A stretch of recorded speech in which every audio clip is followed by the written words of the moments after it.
What if I told you that most millionaires don't live in mansions or drive luxury cars? That they don't flaunt their wealth yet quietly build massive fortunes right under your nose? Welcome to Invested Intellect, where today we're uncovering the hidden truths from the Millionaire Next Door, one of the most eye-opening books about real wealth in America. This book shatters the myths about money and success, showing how everyday people, just like you and me, quietly become millionaires through smart choices, discipline, and habits you won't hear about on TV. Get ready to rethink everything you know about wealth, spending, and what it really takes to become financially free. Stick around, because your path to true wealth might start with the secrets you're about to learn. Chapter 1. Meet the Millionaire Next Door. The research begins. Stanley and Danko started by researching how wealthy people really live. They conducted interviews, surveys, and data analysis on actual millionaires in America. Not just the ultra-rich, but everyday millionaires with a net worth of over $1 million. And guess what? They discovered that the typical millionaire is a 50-something business owner who lives in a modest neighborhood, drives a used car, and spends far less than he earns.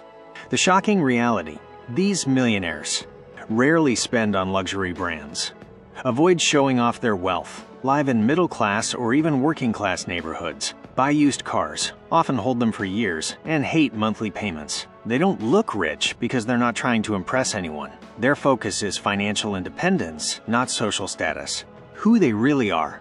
Most of the millionaires profiled are self-employed business owners, plumbers, dry cleaners, contractors, etc. First-generation wealthy. They did not inherit money. Savers, investors, and planners.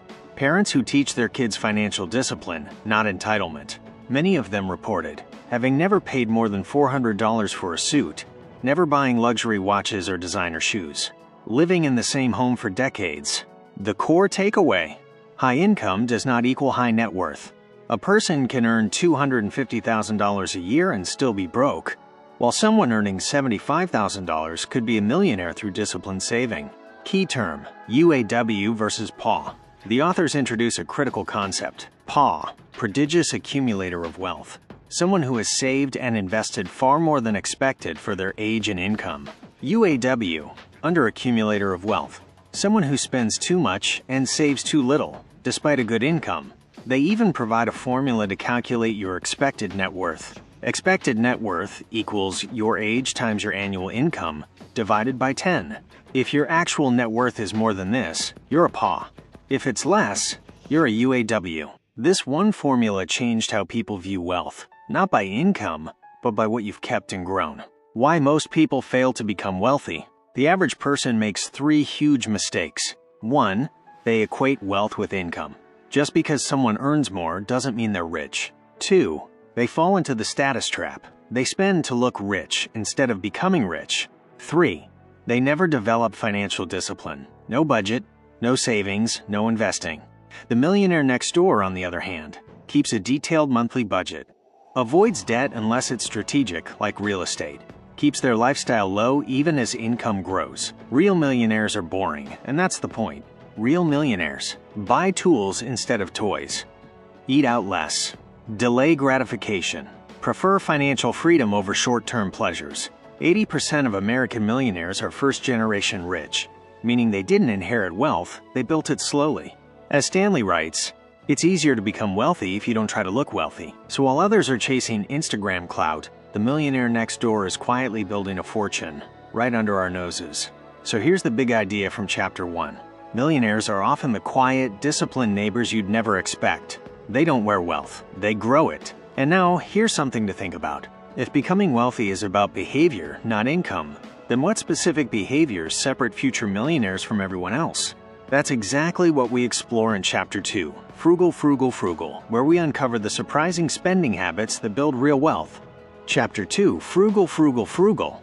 Thomas Stanley and William Danko make it clear: if you want to build wealth, you must develop the habit of living below your means. Not just once, not for a year, but as a lifelong mindset. Most people believe that millionaires love to spend, but the author's data revealed the opposite. The typical millionaire rarely spends extravagantly, rarely upgrades their lifestyle with every income jump, often lives in a modest home, even decades after becoming wealthy. Many of the millionaires profiled had the means to buy luxury cars, wear expensive watches, or live in high-end neighborhoods, but chose not to. Why?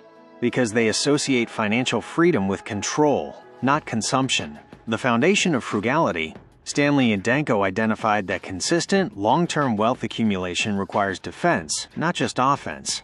It's not just about how much you make, it's about how much you keep.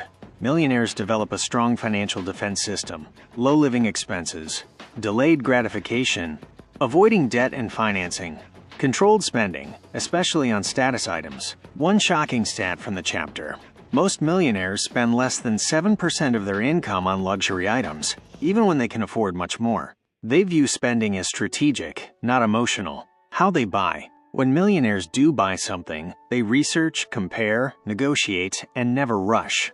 They don't impulse buy luxury. They don't shop to impress others. For example, they often drive cars that are 3 to 5 years old, fully paid off. Many shop at discount stores or wait for sales. They rarely dine at expensive restaurants or stay in luxury hotels. Most importantly, they budget. They have spending plans. They know where every dollar goes. They track their expenses and avoid lifestyle creep. To outsiders, this might seem boring, but to millionaires, it's freedom. The role of family. One fascinating insight. Millionaires often raise children with strong financial values, teaching them to work, save, and be self-reliant. They avoid giving too many gifts, paying for every expense, or making life too easy. Why? Because they know that frugality is a learned behavior. If children don't learn how to manage money, they'll lose it, even if they inherit millions. This mindset of frugality is passed down intentionally, not through lectures, but by example. The Millionaire Next Door teaches their kids by living the values they preach. The world versus the wealthy. Here's the irony. The media shows us images of wealth, luxury cars, yachts, big homes, designer clothes. But real millionaires avoid these very things because they know the truth. Spending money to look rich is the fastest way to stay broke. Meanwhile, the people quietly building wealth are driving used Hondas, wearing practical clothes, taking family vacations on a budget, avoiding lifestyle debt. Frugality isn't scarcity thinking, it's freedom-focused thinking. It's what allows people to invest, grow, and eventually live life on their own terms without worrying about bills, inflation, or job security. So what did we learn in Chapter 2? That frugality is not a personality flaw, it's a financial strategy. Millionaires aren't rich because they spend like the wealthy. They're rich because they don't. Now here's a question to think about. If real wealth is built on frugality, how do millionaires actually spend the money they choose to spend? In other words, what do they consider worth the money? That's what we'll uncover in Chapter 3, Time, Energy, and Money. Chapter 3, Time, Energy, and Money. Stanley and Danko make a powerful point. You can't build wealth without deliberately managing your time and energy. Why? Because every financial decision you make, what to buy, how much to save, where to invest, takes mental effort. And millionaires understand this. They don't just let life happen to them. They plan. They prioritize. They protect their focus. The book shares that high net worth individuals spend twice as much time on financial planning than non-millionaires. They review budgets regularly, monitor investments, research tax strategies, plan ahead for major expenses. It's not luck. It's discipline plus focus over time. Millionaire time habits. Instead of spending weekends at the mall or scrolling endlessly through online shopping apps, most millionaires are reading about markets, attending financial seminars, meeting with advisors, teaching their children about money. They value learning. They treat their attention like an asset. One major theme in this chapter is how millionaires avoid distractions that drain their mental bandwidth. They say no to activities that don't move them closer to their long-term goals. They believe you can always earn more money, but once time is gone, it's gone. Energy management. Managing energy is just as important. Ever notice how draining it is to live paycheck to paycheck? It consumes your thoughts, your confidence, and your peace. Millionaires avoid this by creating financial systems that reduce stress, automatic savings, investment schedules, clear goals and boundaries. They also avoid emotional decisions, especially when it comes to money. Millionaires often have a calm, analytical approach because they know that every emotional mistake costs energy, and those small leaks drain you over time. This mindset frees them to spend energy where it matters most: growing, thinking, leading, and improving. They buy time. Here's the twist. Millionaires do spend money, but they do it to buy time, not status. Examples: hiring help for tasks they can delegate, investing in tools that make them more productive, outsourcing things that don't require their direct input. They ask themselves, is this task worth my time and attention? Or can this time be used for something that grows my wealth or improves my life? That's why many wealthy people don't mow their own lawn, clean their own car, or do every task themselves. Not out of laziness, but because they understand value. They know that time and energy, once wasted, can never be recovered, but money can be earned, grown, and protected. The real wealth equation. This chapter challenges the old belief that money alone equals wealth. Instead, Stanley and Danko suggest that real wealth is a balance. Time plus energy plus money equals freedom, and it starts with intentional decisions. Millionaires don't chase more money at any cost. They design their lives around freedom, focus, and long-term peace of mind. If you want to become wealthy, don't just ask, how can I earn more? Ask, how can I manage my time and energy better today? Because your calendar tells the real story of your wealth-building journey. So here's what Chapter 3 teaches us. Wealth isn't just about income or investments. It's about what you do every single day, with your thoughts, your attention, your hours. But here's a question. If most millionaires are first-generation wealthy, how exactly did they escape the consumer trap while their peers didn't? In Chapter 4, You Aren't What You Drive, we'll explore the myths of materialism and why what you own might be silently holding you back from wealth. Chapter 4, You Aren't What You Drive: Secrets of Everyday Millionaires. Car culture versus wealth culture. Most people assume that the rich drive luxury cars, new Mercedes, BMWs, Porsches. But according to the author's research, that image is completely false for most real millionaires. In fact, they found that over 80% of millionaires drive cars that are not considered luxury brands. Nearly 50% of millionaires have never leased a car. Most drive cars that are 2 to 5 years old, fully paid off.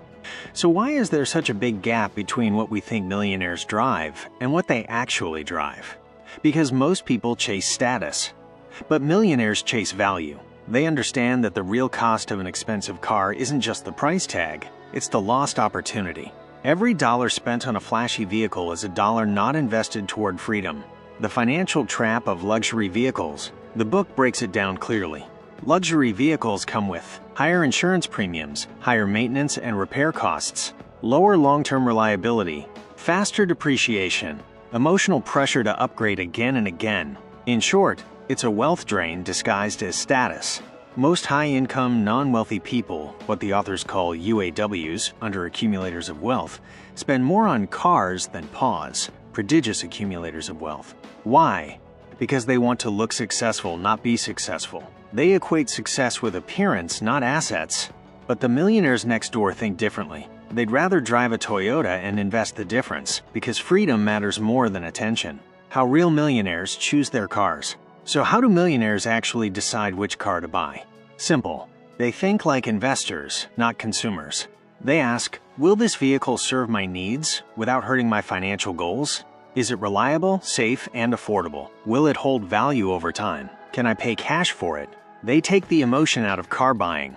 And when they do buy, they often buy used instead of new, negotiate aggressively, keep cars for 7 to 10 years, maintain vehicles well to extend lifespan. Owning a car isn't about image. It's about efficiency and function. One stat from the book stands out. The most popular car brand among millionaires at the time of the study was Toyota, not BMW or Mercedes. That says a lot. Social pressure and keeping up. Here's where things get deeper. Many people fall into the keeping up with the Joneses trap, buying cars to impress coworkers, neighbors, even family. But millionaires break free from this pressure. They don't let other people's opinions dictate their spending. They understand that wealth is silent and debt is loud. If someone's flaunting their ride, their watch, their house, chances are they're not as financially secure as they look. Stanley and Danko observe that many millionaires live in middle-class neighborhoods, drive modest cars, and go unnoticed, by choice, because they'd rather be financially independent than socially validated. Mindset shift. The core message of this chapter isn't just about cars. It's about identity. The world wants you to believe that what you drive defines your value. But real millionaires know that your car isn't your character, and your appearance isn't your net worth. By choosing wisely and resisting flashy purchases, they keep more of their money working for them instead of sitting in the driveway, losing value every minute. So let's recap. You aren't what you drive. You're what you save, what you invest, and how you think. If you want long-term wealth, don't just earn like a millionaire, spend like one. Now here's the question for the next chapter. If millionaires live so modestly, where do they actually live, and why? In Chapter 5, Economic Outpatient Care, we'll explore how financial help from parents can actually destroy wealth, not build it. Chapter 5, Economic Outpatient Care, EOC. Most people believe that giving your adult children financial help, gifts, allowances, or down payments is an act of love. But the Millionaire Next Door reveals a surprising truth. Economic outpatient care often destroys wealth rather than builds it. Millionaires who received little or no financial assistance from their parents turned out to be more financially independent. Why? Because money that's earned teaches discipline and value. Money that's given freely often creates dependence, entitlement, and bad spending habits. Parents who give too much hurt their children's ability to budget wisely, take responsibility, delay gratification. In contrast, children who receive minimal financial support often become better at managing their careers, savings, and investments. The book warns, giving financial help can feel generous, but it may quietly sabotage your child's future independence. Curious question for the next video. If giving your kids money doesn't help, what should parents really teach their children about building wealth? Let's answer that in Chapter 6. Chapter 6, Affirmative Action, Family Style. In this chapter, Stanley and Danko discuss how wealthy families can actually empower their children, not through money, but through values and education. Instead of handing out cash, successful millionaires teach kids how to live below their means, encourage careers that align with strengths, not just status, instill discipline and budgeting from a young age, talk openly about money, responsibility, and long-term goals. The core principle is, raise children to be economically self-sufficient. Wealth is not just passed down through inheritance. It's passed down through mindset, habits, and behavior. One standout lesson from this chapter. Children of self-made millionaires are more likely to become wealthy when they are taught to build, not receive. Leading into the next chapter, now that we've seen how values shape wealth, what about careers? Chapter 7, Find Your Niche. This chapter breaks the myth that only high-paying jobs create millionaires. In reality, many wealthy individuals are small business owners, self-employed professionals, niche service providers. Think about it. Auctioneers, pest control operators, mobile home park owners, and used car dealers were among some of the most consistently wealthy people the authors interviewed. Why? Because these people found profitable, overlooked niches, and they focused on value creation and consistent saving, not status. They typically had high control over their income, faced less competition, managed expenses tightly, had simple lifestyles. It's not about choosing a career that impresses people. It's about choosing a field where you can excel, grow, and control your financial destiny. Key message: millionaires don't follow the crowd. They find their niche. So now you know how millionaires choose their careers. But what about their spouses? Is there a millionaire mindset when it comes to marriage? In the next chapter, we'll break down Chapter 8, Jobs, Millionaires versus Heirs, where the authors reveal how the type of partner you choose can either multiply your wealth or drain it. Stay tuned. Chapter 8, Jobs, Millionaires versus Heirs. This chapter compares self-made millionaires who earn their wealth through work, discipline, and smart choices versus heirs who receive large financial gifts or inheritance. The key difference? Mindset and behavior. Self-made millionaires often choose stable, practical jobs, live well below their means, build long-term financial plans, but many heirs choose careers based on interest, not income, rely on support from family wealth, are more likely to become UAWs, under-accumulators of wealth. The book reveals a surprising pattern. The more financial help children receive from wealthy parents, the less likely they are to accumulate wealth themselves. In fact, many heirs spend more than they earn and end up with less net worth over time, even after inheritance. Millionaires often choose partners who are frugal, financially responsible, aligned with long-term values, because wealth building is not a solo game, it's a team effort. Core lesson: if you want to build and keep wealth, focus less on what you inherit and more on how you think, work, and live. So far, we've learned how millionaires work, save, live, and even choose their careers and spouses. But what's their actual formula for success? In Chapter 9, Economic Achievers versus Income Statement Affluent, we'll finally compare the financial habits of the truly wealthy and those who just look rich. Chapter 9, Economic Achievers versus Income Statement Affluent. There are two types of high earners. 1. Income Statement Affluent, ISA, high income, big house, expensive cars, designer clothes, but low net worth. They spend most or all of what they earn. 2. Balance Sheet Affluent, BSA, may have moderate income, live below their means, save and invest regularly, have high net worth. They accumulate wealth over time. The key lesson? Being rich isn't about what you earn. It's about what you keep. Millionaires tend to be balance sheet affluent. They measure success not by income or lifestyle, but by net worth and freedom. The ISAs often get caught in the earn more, spend more cycle. BSAs master the earn, save, invest, repeat mindset. Real-world example. A doctor earning $300,000 per year but spending $290,000 is less wealthy than a used car dealer earning $90,000 and investing 40% of it.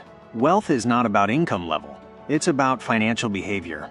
Powerful takeaway. True millionaires focus on their balance sheet, not their status. So now you know how real millionaires manage money better than high spenders. But how do they raise kids who don't grow up entitled?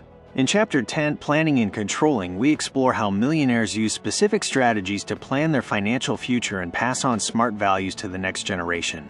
Chapter 10, Planning and Controlling. Millionaires focus on long-term financial planning. They set clear goals and follow through with action. Here's what they do differently. Budget religiously. They track every dollar and avoid impulsive spending. Control lifestyle inflation. As income grows, they don't blow it on luxuries. Invest consistently. They keep money working for them through smart investments. Plan for the future. Retirement, emergencies, taxes. Everything is accounted for. Another big factor is self-control. Millionaires delay gratification and avoid debt traps. They also pass these values to their families, ensuring the next generation understands money management. Key lesson. Wealth isn't about luck or inheritance. It's about consistent planning and self-discipline. So if planning and control are so crucial, how do millionaires handle risk and unexpected challenges? In the next video, we'll explore the secret habits and mindset that keep millionaires resilient, no matter what life throws at them.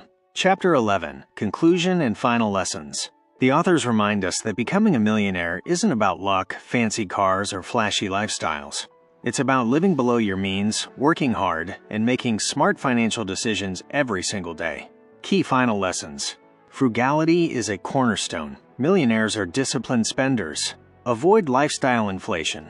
Don't increase spending just because you earn more. Focus on net worth, not income or status. Real wealth shows up in your balance sheet. Choose your career and spouse wisely.